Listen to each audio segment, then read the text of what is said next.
得不到你的爱情，山洞夜里没有光明，你不给我一颗决心。A partir de este momento, te entregamos una clave para ingresar a China, para descifrar y descubrir la realidad y potencia de un país increíble. Clave China, mucho más que un programa radial, un viaje a un país, casi continente. Hola, ¿cómo están, queridos amigos y amigas de Clave China? Hoy les cuento, nuestra propuesta la podríamos titular Diálogos.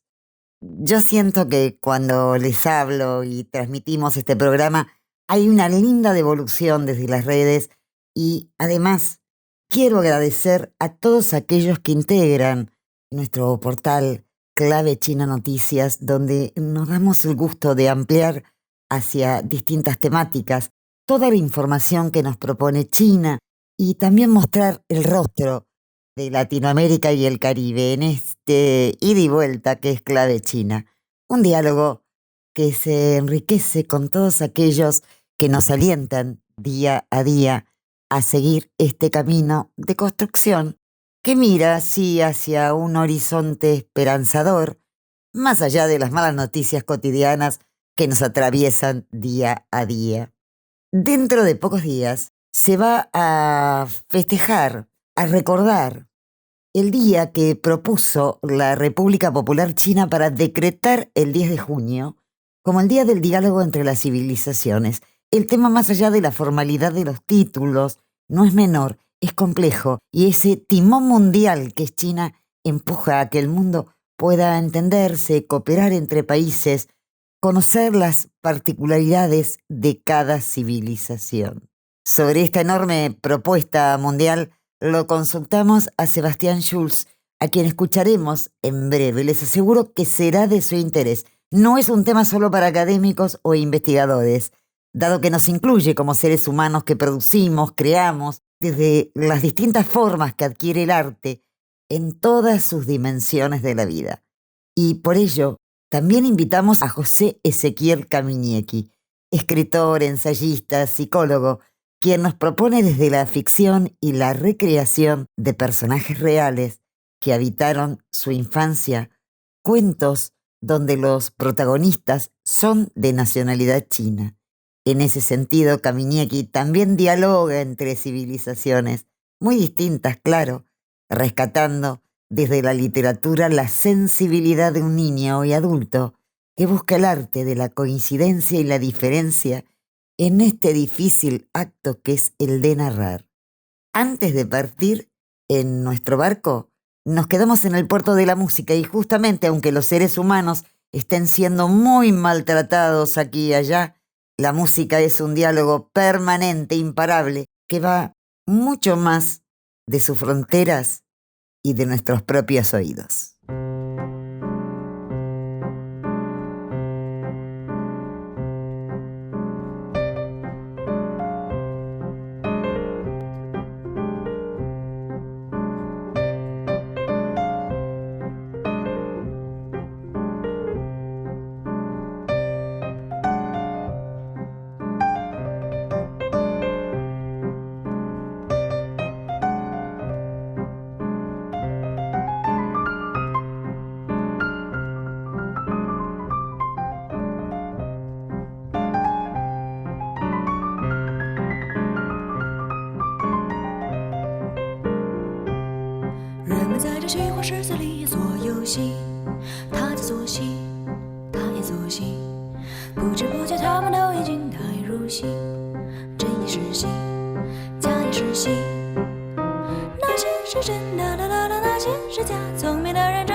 入戏，他在做戏，他也做戏，不知不觉他们都已经太入戏，真也是戏，假也是戏，那些是真，啦啦啦啦，那些是假。聪明的人睁开慧眼，把它看仔细，然后忘记。你会看到有些是真，啦啦啦啦，有些是假。何必在意？到头来说，只是一场戏。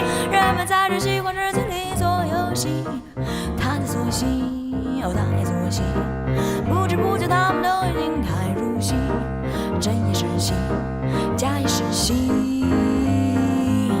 假也是戏。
Clave China. Y como siempre, nuestro segmento informativo, China en clave de noticias, en la voz de nuestro colega Enrique Gon del grupo de medios de China, con la información más destacada de la semana del país asiático. Y así lo presentamos. China en clave de noticias. Los principales títulos de la semana. Hola amigos de Clave China, ¿cómo están? Están escuchando China en clave de noticias. Soy Enrique Gon, les saluda desde Montevideo. Xi Jinping, presidente de la Comisión Militar Central de China, firmó una orden para publicar el reglamento sobre la adjudicación de premios a la investigación científica militar. El nuevo documento, que entrará en vigor el 1 de julio, tiene como objetivo implementar la estrategia de fortalecimiento de las Fuerzas Armadas a través de la ciencia y la tecnología y regular el proceso de concesión de premios a dicha investigación. El canciller chino Wang Yi presidió el 28 de mayo la tercera reunión de ministros de Relaciones Exteriores de China, países insulares del Pacífico, en la ciudad de Xiamen, provincia de Fujian, en el este de China. Wang se reunió con altos diplomáticos de Kiribati, Tonga, Islas Salomón e Islas Cook, los estados federados de Micronesia, Vanuatu, Papúa Nueva Guinea y Fiji, entre otros. La región administrativa especial de Hong Kong celebró este viernes la firma de la Convención sobre el establecimiento de la Organización Internacional para la Mediación. El ministro de Relaciones Exteriores chino Wang Yi y representantes de más de 60 países y de casi 20 organizaciones internacionales, incluida la ONU, se unieron al acto. Además, en el marco de la firma del documento, se realizó un foro centrado en la mediación en litigios comerciales y entre estados. El objetivo de este organismo internacional es resolver conflictos internacionales a través de la mediación. A la parte continental de China continuará promoviendo activamente los intercambios de la cooperación a través del Estrecho de Taiwán en beneficio de los compatriotas de ambos lados, afirmó este miércoles un portavoz de la parte continental de China, quien enfatizó que la opinión pública de Taiwán, que aboga por la paz, el desarrollo, el intercambio y la cooperación, no puede ser ignorada. La cumbre ASEAN Consejo de Cooperación del Gulf China, abogado por la mayor integración económica, el apoyo al comercio multilateral y un desarrollo sostenible integrador. En su declaración, la cumbre ASEAN Consejo de Cooperación del Gulf China reafirmó el papel central de la Organización Mundial de Comercio en el sistema comercial multilateral También acogió con satisfacción la conclusión de las negociaciones para mejorar el Tratado de Libre Comercio entre China y la ASEAN e instó a avanzar rápidamente en las conversaciones para alcanzar un acuerdo comercial entre China y 6 países del Golfo Pérsico. La Embajada de China en Estados Unidos se ha opuesto a un plan del Departamento de Estado norteamericano para revocar los visados a los estudiantes chinos. La embajada ha calificado la medida de políticamente motivada y discriminatoria. Afirma que perjudica los derechos de los estudiantes chinos y daña la imagen del propio país de las barras y las estrellas. Además, la embajada de China ha presentado una protesta formal y ha instado a Washington a corregir lo que considera un error. Una empresa china de lanzamiento de cohetes ha completado su primera prueba de recuperación en el mar de un cohete de verificación que descendió verticalmente sobre las aguas de la costa de la provincia de Shandong, en el este de China. Legoland Shanghai, el 11º Legoland a nivel mundial y el primero en China, abrirá sus puertas al público el 5 de julio de 2025. El parque temático y el resort hotelero Lego, especialmente diseñado para niños de entre 2 y 12 años, abarcarán un área de aproximadamente 318.000 metros cuadrados. La instalación incluirá 8 áreas temáticas, más de 75 atracciones interactivas, espectáculos, juegos y miles de modelos construidos con más de 85 millones de bloques de Lego.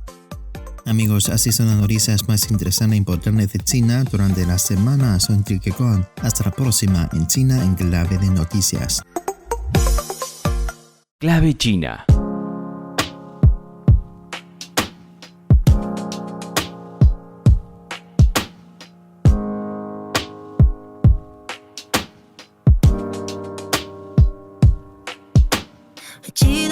几次相遇就在秋天，还记得红色落叶闪烁你的双眼，还记得当时彼此微笑害羞的脸，一见钟情的魔咒就在那个瞬间，当世界仿佛为我们梦一切停顿，我才有更多时间把那额头亲吻，后面故事该怎么写我们的剧本，希望是飘雪的天必让心愿作证，谁都没想过现在的结果如此失落，你还在推脱，到底是谁去先，谁又离开我，回忆能继续往这旁，谁又该退缩，不住后悔坠入爱河那个抉择，忍不住后悔现在难过这份脆弱 Too young I was too young，和你的路我才学会成长，是经历和夜的对峙才期待阳光 Too young I was too young Too young Too young Too young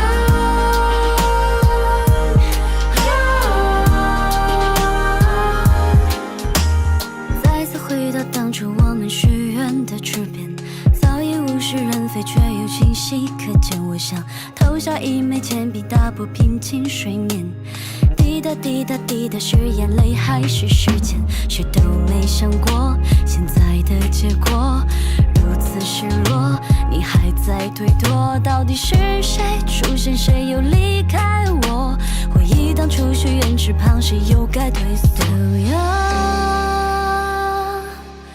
Too young Too young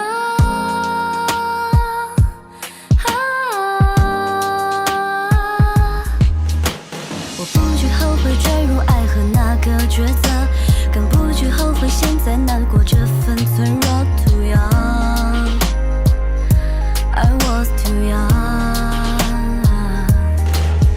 是经历和你的路我才学会成长，是经历和夜的对峙才期待阳光 Too young I was too young Too young Too young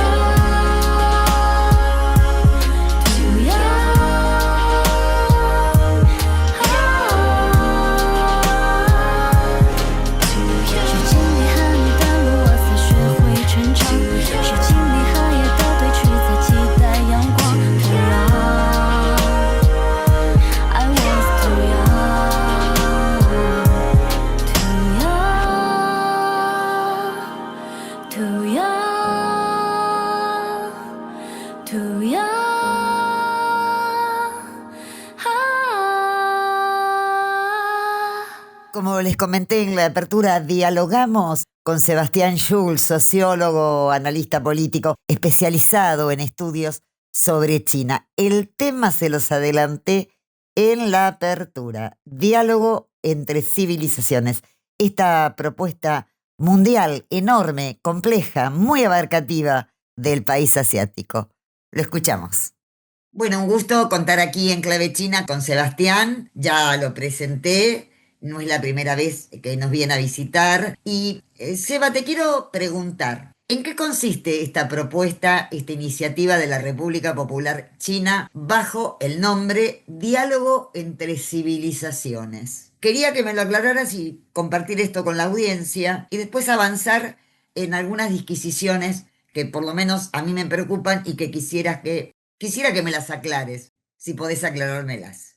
Bueno, Bueno, a ver, sí, Lidia, yo creo que la iniciativa del diálogo de civilizaciones es una de las propuestas más profundas de la República Popular China en materia de relacionamiento internacional, en materia de diálogo internacional. Es una iniciativa que se suma a propuestas, por ejemplo, la iniciativa para el desarrollo global o la iniciativa para la seguridad global. Pero la iniciativa para la civilización global o el diálogo de civilizaciones globales está pensada para generar algún tipo de propuestas en relación a una determinada digamos, conformación de mundo o de lo que en la gobernanza china se ha denominado como comunidad de destino compartido para toda la humanidad. A ver. El pensamiento chino, y sobre todo con el gobierno de Xi Jinping, considera que la humanidad no está compuesta fundamentalmente por estados-naciones. Digamos que los estados-naciones son unidades económico-políticas que son históricas, digamos, y que se conformaron, podemos decir, Tratado de Westfalia, pero que se terminaron de dar forma después de la Primera Guerra Mundial y los procesos posteriores de la Segunda Guerra Mundial de descolonización. Pero a lo que voy es que los estados nacionales vienen a montarse, digamos, las fronteras, los límites de los estados nacionales, vienen a cimentarse por encima de pueblos y naciones con culturas preexistentes. Y esas son las civilizaciones. Las civilizaciones están por debajo y por encima de los estados nacionales. Y no solo que preceden a los estados, sino que también van a trascender a los estados-nación. Porque cuando desde la literatura china, y a ver, y esto es algo que está presente incluso desde los postulados del espíritu de Bandung, las civilizaciones nos hablan de cosmovisiones, culturas, identidades, historias comunes que hacen a la conformación de la identidad de un pueblo. Digamos, y eso después los estados nacionales se montan y generan fronteras en relación a eso, pero las civilizaciones son mucho más amplias que los pueblos. Y la propuesta de diálogo de civilizaciones generada por China, de alguna manera aparece en un contexto, por lo menos ahora, de recrudecimiento de las tensiones y las disputas a nivel internacional, en donde desde principalmente los Estados Unidos, pero en general desde el norte global, se recupera con cada vez más fuerza la tesis del choque de civilizaciones de Huntington, ¿no? A ver, la civilización occidental, sobre todo la civilización occidental del norte global, siempre ha pensado que Occidente es la civilización superior y que el modelo económico, político, la concepción de la naturaleza humana que tiene Occidente es de naturaleza universal. Digamos, es aplicable y debe ser aplicable a toda la humanidad. Y de alguna manera desconoce, niega, subordina al resto de las culturas que existen desde hace miles de años en el mundo como lo conocemos. Entonces, la propuesta de China viene a plantear que es necesario, primero, reconocer la diversidad de civilizaciones, es decir, reconocer que la humanidad es diversa. En segundo lugar, no solo las civilizaciones deben reconocerse, sino que deben coexistir. Y eso es el espíritu de Bandung, el planteo de la necesidad de una coexistencia pacífica entre civilizaciones. La propuesta de China es un paso más en relación a Bandung, porque las civilizaciones no solo deben coexistir, sino que además deben dialogar. además deben cooperar, no solo deben coexistir en un contexto de tensiones, deben poder cooperar, deben poder intercambiarse mutuamente, porque el pensamiento chino considera que las civilizaciones prosperan en el intercambio, que no sirve el cerramiento de civilizaciones, que no sirve la confrontación entre civilizaciones, que la humanidad en general, el conjunto de los seres humanos, prospera, tiene la capacidad de desarrollarse en el intercambio, en la cooperación, en el compartir. Digamos, por eso la comunidad de destino compartido es la contracara necesaria de este diálogo de civilizaciones. La humanidad es pensada como una comunidad fraterna de intereses, de visiones, pero también de destino. Y esa comunidad de destino es compartida. El compartir es un componente central. Y en ese intercambio, diálogo de civilizaciones, está pensado no solo como una herramienta para la diplomacia estatal, sino que está pensada también para promover, en primer lugar, intercambios de carácter subnacional o podemos decir paraestatal, ¿no? El intercambio artístico, el intercambio cultural, el intercambio académico, también el intercambio comercial. Pero yo creo que principalmente China lo plantea como un intercambio supranacional. Digamos, por ejemplo, hace poco venimos de desarrollarse el foro China-CELAC. Esa es la herramienta necesaria que construye China para el diálogo de civilizaciones con América Latina y el Caribe. Digamos, lo mismo que China ha construido el foro China-África o el foro de China con el Consejo de Cooperación del Golfo o el foro China 17+1 o el foro Boao para Asia. China ha construido un conjunto de instancias que le permitan compartir y dialogar con civilizaciones mucho más amplias que los propios estados nacionales. Digamos, se trata de entenderse mutuamente para primero poder convivir, poder coexistir, pero después poder compartir. Y en ese compartir hacer prosperar a la comunidad, en términos económicos, pero también políticos, sociales, culturales, etc. Bueno, perfectamente claro lo que estás planteando. De alguna manera me respondiste una pregunta que te quería plantear, ¿no?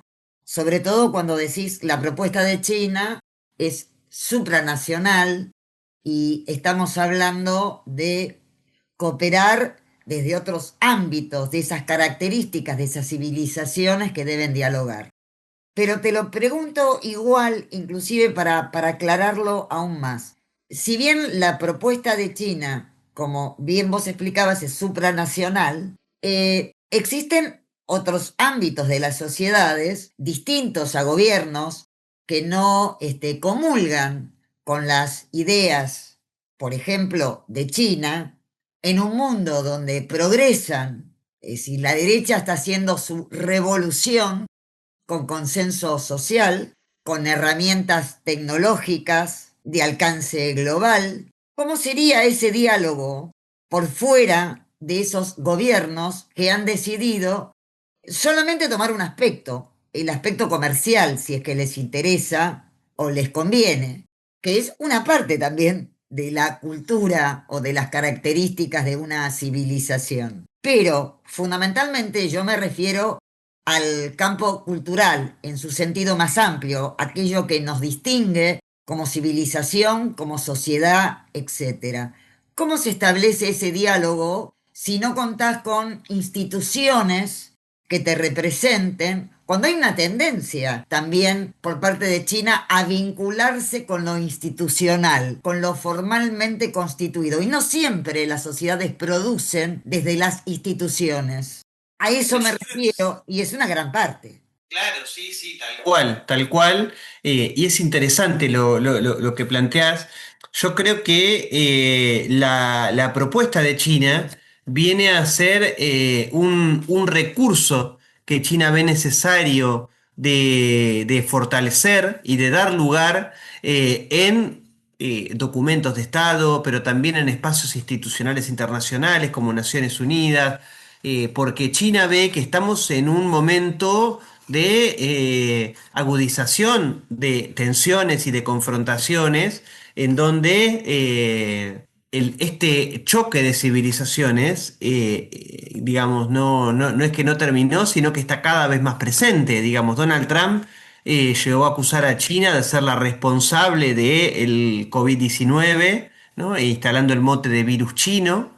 Pero esto es como una especie de muestra de el persistente ataque a la cultura china y a la civilización china y al Estado-nación chino. Yo creo que China frente a eso está planteando la necesidad de impulsar espacios de diálogo y de cooperación como una iniciativa casi militante de China y la está llevando a distintos foros, distintos espacios como por ejemplo el bloque del BRICS o digamos las instancias que tienen que ver ahora por ejemplo en la reunión de China con los países del ASEAN, de empezar a promover la necesidad de construir puentes entre naciones que pues, después puedan expresarse en forma concreta, ya sea en grandes proyectos de infraestructura como los materializados en la iniciativa de la Franja y la Ruta, o acciones más pequeñas de cooperación académica, cultural, deportiva, que es algo que China viene promoviendo, como vos decís, a instancias principalmente o generalmente gubernamentales. Yo creo que el desafío es poder hacerse eco de esas iniciativas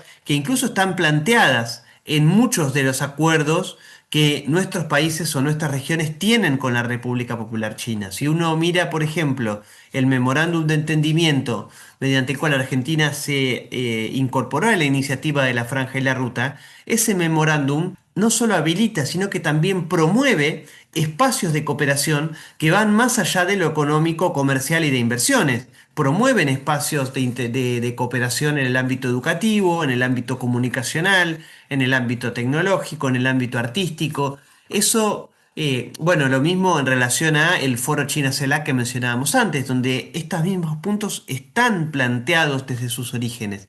Creo que el hecho de que en la parte china estos acuerdos generalmente sean impulsados por espacios de gobierno, no es necesariamente una limitante, y yo creo que hay una muestra de ello en la situación actual en Argentina, que fue similar a cómo se dio en Brasil con Bolsonaro. Digamos, cuando China no puede impulsar espacios de cooperación gobierno-gobierno, China no ve inconvenientes en impulsar este tipo de acuerdos de carácter subnacional. Y yo creo que es lo que está proliferando hoy en Argentina. Acuerdos institucionales con provincias, con municipios, en el marco, por ejemplo, de los institutos Confucio, ya sea con universidades o no. Creo que si desde el gobierno nacional argentino se tiene una política, ya sea de confrontación directa con China, como fue en sus orígenes, acusando a Xi Jinping de asesino, en el caso del presidente de la nación, o ahora una política no de confrontación, pero sí distante, digamos, incluso bloqueando algunos acuerdos estratégicos y negociando otros, sí hay una posibilidad para el impulso de espacios de cooperación subnacional. Pero eso requiere, obviamente, la construcción de alianzas y la construcción de una estrategia, que es lo más difícil. Digamos, si no hay una estrategia nacional de profundización de los vínculos con China, estrategias subnacionales. Digamos, todos generalmente decíamos hace varios años que teníamos que construir instancias de diálogo regional con China, porque, digamos, si homologábamos países en particular con China, los umbrales de poder eran demasiado desequilibrados. Digamos, China es mucho más grande que cualquiera de nosotros. Y decíamos, bueno, nosotros tenemos que negociar, que tenemos que cooperar como América Latina. Imagínate esa misma desigualdad llevada a un país como China con un municipio o con una universidad. Digamos, esas jerarquías se amplían muchísimo más. Por eso es necesaria la construcción de estrategias conjuntas que nos permitan tener intercambios fructíferos con China, aprovechando estas estrategias, hacer concretas. Creo que eso es algo que depende mucho de China, pero también mucho de nuestras propias instituciones. Bueno, muy, muy claro, Seba. Te agradezco enormemente tu participación. Siempre es muy, no solo agradable escucharte, sino que uno aprende. Así que bueno, nos quedamos con la idea de seguir impulsando este diálogo en términos subnacionales e inclusive aquellos que no pertenecemos a una institución, también pensar cómo es esa articulación con instituciones que puedan fomentar, expresar y canalizar lo que se produce en un país como Argentina, que es muy rico, no en el sentido de lo que produce la tierra, que es muy importante también, sino todo aquello que producimos los seres humanos y que tanto se nos apropia y se lo lleva a algún banco de datos de algún chatbot. Bueno, Bueno, muchísimas gracias, muchísimas. Lidia, por la invitación. No, gracias a vos, Sebastián.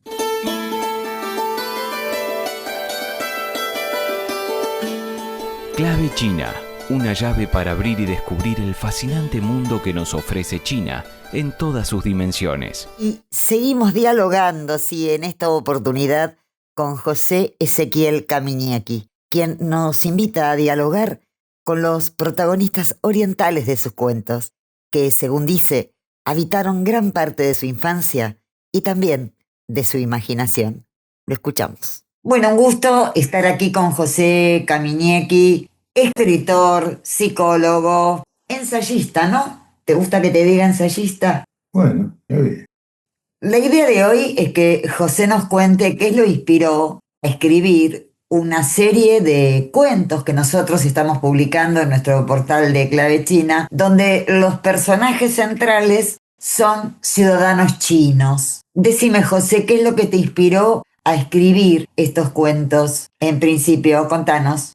Bueno, gracias Lidia por la entrevista. El primer cuento que figura en la antología de que publicaste en el portal, yo cuento que me inspiró a escribir sobre ciudadanos chinos. Podría hacer un resumen contando lo siguiente. Bueno, a mí desde muy chiquito me interesó la cultura china.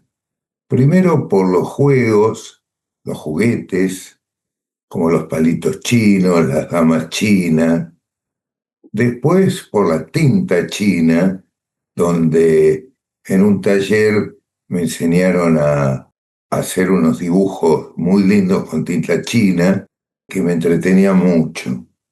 Y empecé a preguntar a mi madre sobre los chinos. Era una cultura que desconocía, pero que me despertaba mucho interés y llegó a ser algo fascinante. Primero me compraron un libro con estampas sobre China, estampas de colores, muy interesante, donde podía ver los rostros, los vestuarios, la escritura.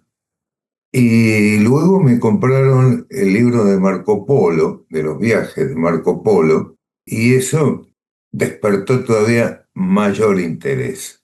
Y así se fueron sumando a través de los años distintas lecturas, películas, música, que me fui adentrando en la cultura china, que repito, me resultaba fascinante.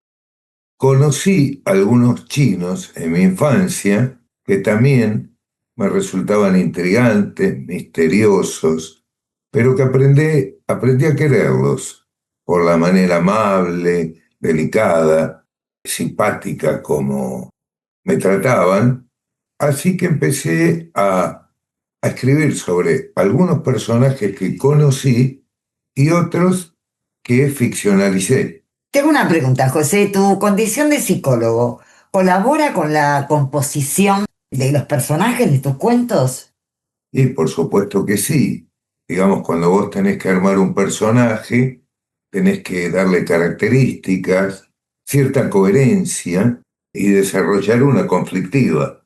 Sin conflicto no hay cuento. Entonces es muy importante el aporte que me hace la psicología, especialmente el psicoanálisis.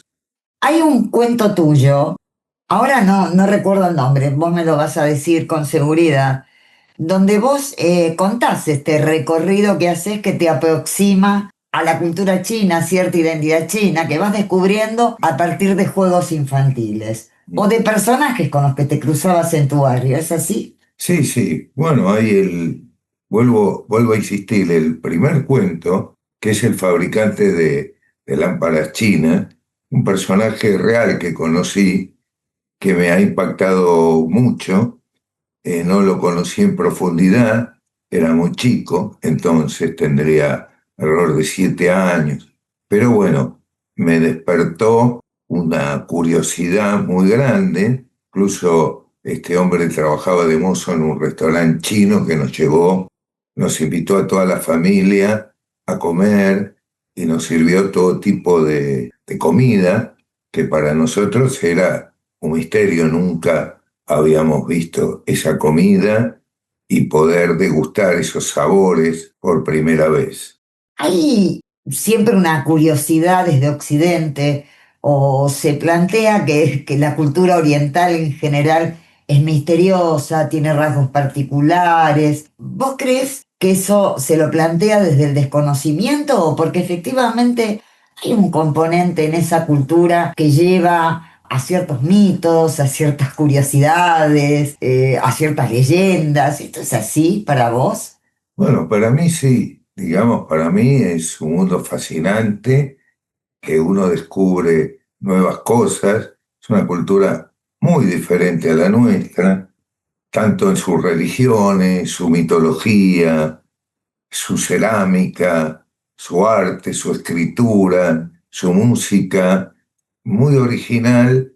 Y como no estamos acostumbrados a esa estética, digamos, lo escuchamos, lo vemos, lo leemos, lo sentimos con particular atención.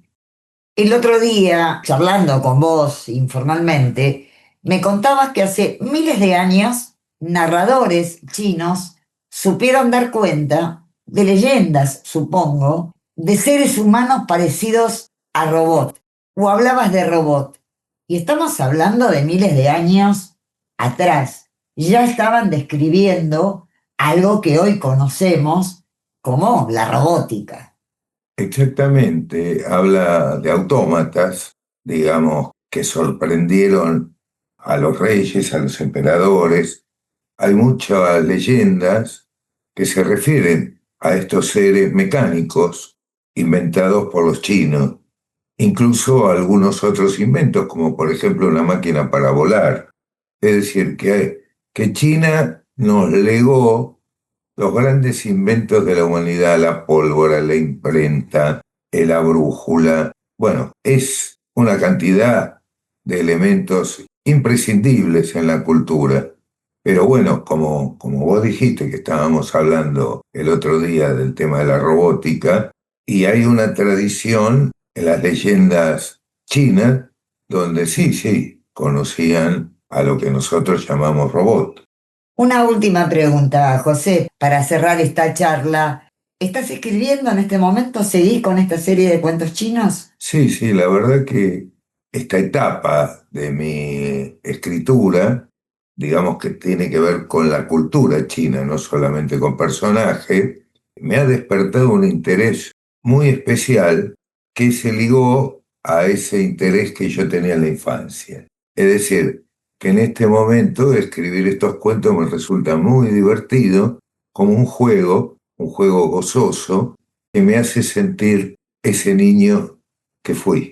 Bueno, José, te agradezco enormemente tu presencia aquí en Clave China y le recomiendo a la audiencia que vaya a nuestro portal. Les recuerdo www.clavechinanoticias, y en la categoría literatura van a gozar, así como goza José escribiendo estos cuentos, de una lectura magnífica, se los prometo. Bueno, muchas gracias, Lidia, y un saludo a toda la audiencia.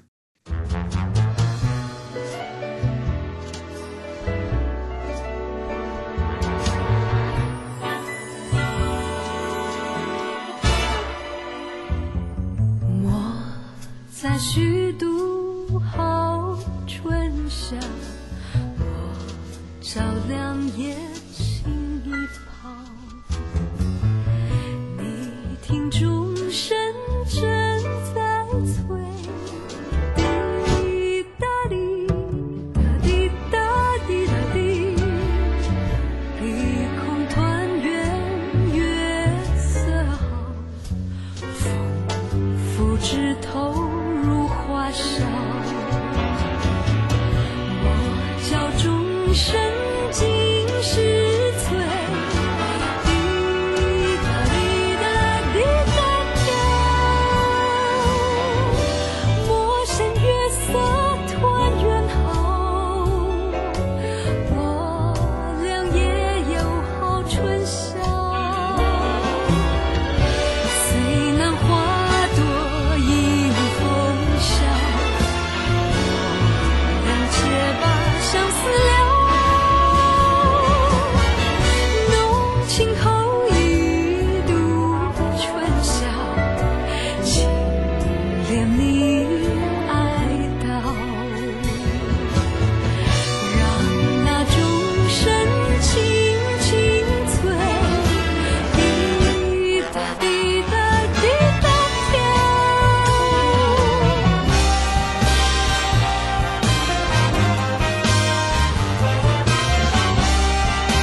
Ahora pasamos un tema. Ay, Dios mío, el desarrollo tecnológico de la robótica ya no tiene límites. Ahora, robots humanoides practican boxeo. ¿Qué más habrá en este futuro inmediato? ¿O hay algo más que no sabemos? Escuchemos este informe. Este domingo concluyó en la ciudad de Hangzhou la primera competencia de combate de robots humanoides del mundo. Avanzadas máquinas demostraron sus habilidades en enfrentamientos cuerpo a cuerpo, combinando tecnología de vanguardia con estrategias de lucha, haciendo las delicias de miles de espectadores de todo el país, gracias a la transmisión del evento por parte del Grupo de Medios de China. Puñetazos, patadas laterales e incluso golpes de rodilla.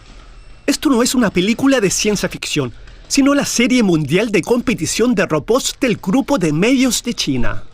En emocionantes duelos transmitidos en vivo, los robots humanoides exhibieron una amplia gama de destrezas en la lucha cuerpo a cuerpo. 4 equipos dirigidos por ingenieros participaron en intensos combates protagonizados por sus robots, donde la habilidad se midió frente a la estabilidad de los movimientos. Ha sido muy impactante. Nunca imaginé que los robots de nuestro país pudieran moverse con tanta agilidad. Pienso que en el futuro tienen un enorme potencial en múltiples campos, incluyendo en la vida cotidiana. Sun Baoyan, gerente de marketing de Unitree Robotics, una de las principales empresas de robótica de China y colaborador del evento, señaló que uno de los objetivos de la competencia es poner a prueba la estabilidad y los movimientos de las avanzadas máquinas, requisitos fundamentales para su integración en la vida diaria. Esta competición contribuirá significativamente a mejorar la estabilidad de los movimientos de los robots. Esperamos que en un plazo de 3 a 5 años las máquinas humanoides consigan capacidades productivas. Para competir de manera eficiente, los robots tuvieron que dominar complejas técnicas de combate, sin perder el equilibrio ante impactos de alta intensidad. Además, antes del evento, cada unidad pasó por un riguroso proceso de entrenamiento para prepararse ante distintos escenarios de combate. Desarrollamos una amplia gama de movimientos de lucha y cada uno requirió una optimización específica. Como se ha visto, nuestro robot demostró una gran resistencia a las caídas, lo que se consiguió gracias a las mejoras implementadas en los algoritmos de control de movimiento. Se prevé que el valor total del mercado chino de robots humanoides alcance los $120.000 millones en 2030, en un escenario donde estas avanzadas máquinas no solo entretengan a la audiencia, sino que también tengan una participación real en los procesos productivos del país. CGTN en español. Clave China. Y antes de la despedida, les quiero comentar que estamos tratando de traer a los jóvenes argentinos que han ganado para representar a Latinoamérica en el Torneo Mundial de Go, que se realizará este año en China. Sí, son argentinos, muy jóvenes, y han demostrado mucha destreza para esta disciplina milenaria, más allá de los robots que hacen competencia. Me despido y nos reencontramos desde cualquier lugar del mundo. Eso es lo que tiene de bueno la tecnología y los buenos amigos.